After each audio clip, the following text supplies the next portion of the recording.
Bonjour.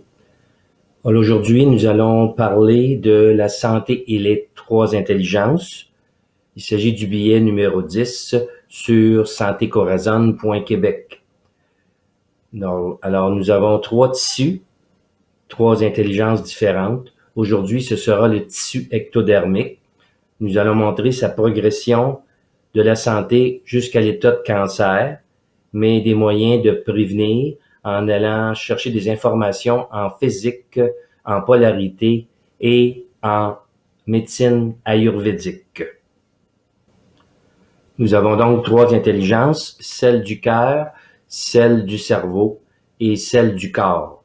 Aujourd'hui, ce sera l'intelligence ectodermique, c'est-à-dire du cerveau, ou plus précisément le système nerveux central et périphérique, le système otorhinolaryngologique, donc les oreilles, le nez, la bouche, la gorge, l'œil et la peau. Nous allons nous servir de l'homotoxicologie, qui fait partie de l'homéopathie, pour catégoriser l'évolution du système ectodermique, de la santé jusqu'au cancer. Donc, il y a 6 phases. La phase d'excrétion, la phase d'inflammation, la phase de dégénérescence. À ces 3 stades, l'organisme s'autorégule. La deuxième partie, c'est l'organisme est en compensation. Nous avons alors les phases d'imprégnation, de dégénérescence et de dédifférenciation, c'est-à-dire cancer. Dans les 3 premières phases, l'organisme s'autorégule. La première phase est la phase d'excrétion. Donc, on pense à la sueur, au sébum, aux cérumen dans les oreilles, aux larmes. La deuxième phase est la phase d'inflammation. On pense aux otites, aux sinusites, aux dermites, aux névralgies, aux conjonctivites. Et la troisième phase est la phase de déposition. Alors, à ce stade, ce sont les verrues, les acrocordons, les polypes, les névromes, les ptérygions. Dans ces 3 phases, il y a autoguérison et le pronostic est favorable. Dans les 3 dernières phases, l'organisme ou l'ectoderme est en compensation. Donc, la 4e phase est la phase d'imprégnation. À ce moment, on a verrues, acné rosacée, rhinite allergique, tic, troubles déficitaires de l'attention, uvéite, myopie. Dans la 4e phase, la phase de dégénérescence, on parle de glaucome, de maladie de Parkinson, de maladie d'Alzheimer, de maladie d'Addison, de cataracte, d'autosclérose, de psoriasis. Et dans la phase de dédifférenciation, qui est la 6e phase, il s'agit de la phase des cancers. Dans ces 3 dernières phases, il y a une tendance à l'aggravation et le pronostic est incertain.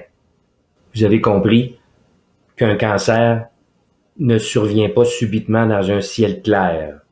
Le tissu ectodermique de l'organe concerné s'y prépare graduellement, tombe en déficit de compensation et finalement arrive au stade de dédifférenciation. Mais il y a des moyens de prévenir ou de ralentir cette progression. On va donc quitter l'homotoxicologie pour se rendre en physique, en ayurveda et en polarité.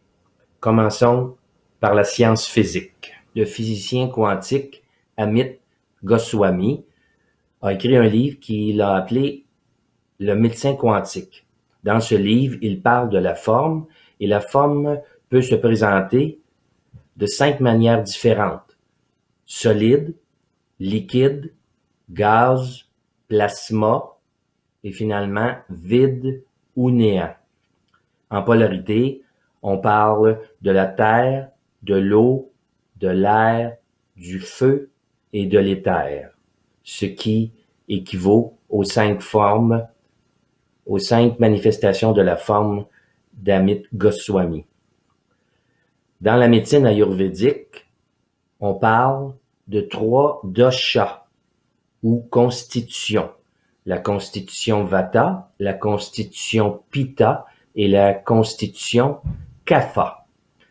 Alors, Vata, c'est air et terre, Pitta, c'est feu, eau, et Kapha, c'est terre, eau. Donc, à la naissance, nous avons un type corporel, qu'on pourrait appeler un déséquilibre de base. En Ayurveda, on appelle ça Prakriti. C'est notre valeur fondamentale. Lorsque nous nous éloignons trop de cette valeur de base, nous sommes en déséquilibre et nous vivons la maladie. Nous sommes alors soit en déficit ou en excès dans l'un ou l'autre de nos doshas. Dans le dosha Vata, le même auteur décrit les caractéristiques physiques suivantes.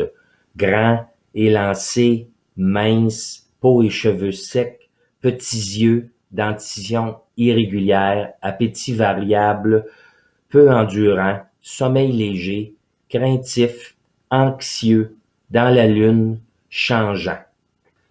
Revenons à nos 3 intelligences.